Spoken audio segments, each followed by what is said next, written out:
Hey guys, welcome back to Bible study this week. This series we've been doing has been on love, on understanding love, as 1 Corinthians puts it, to applying love to God and how understanding how much God loves us and how much we can love God based on what God says we are, as Moses did in Psalm 91. And this week we're going to be talking about loving self. Now, when you hear those words, you initially think about arrogance. You think about, I don't want to love myself too much because then I won't be loving others. But that's not what I'm talking about. I'm talking about approaching this from an idea of how do you value yourself? And do you have value? And you're like, well, that's not love. And I'm like, yes, it is. If you value a car, then you take care of that car. You make sure that car doesn't get scratched, that it's well maintained, and that it drives really well. If you value your skateboard or snowboard, you make sure to take care of it. You make sure that your wheels are still spinning, that your grip tape's still grippy, and when it's not, it loses its value, and you need to replace it.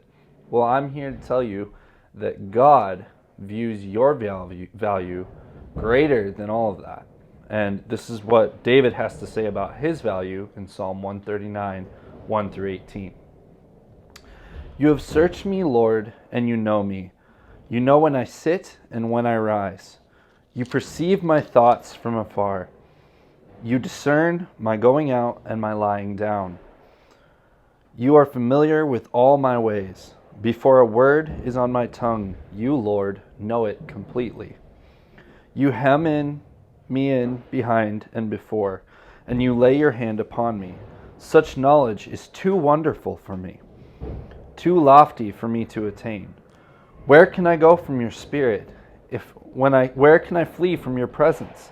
If I go up to the heavens, you are there. If I make my bed in the depths, you are there. If I rise on the wings of dawn, if I settle on the far side of the sea, even there your hand will guide me. If I say, surely darkness will hide me, and the light becoming night around me, even the darkness will not be dark to you. The night will shine like the day, for darkness is a light to you.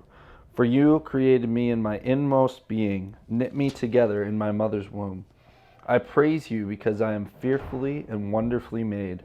Your works are wonderful, I know that full well.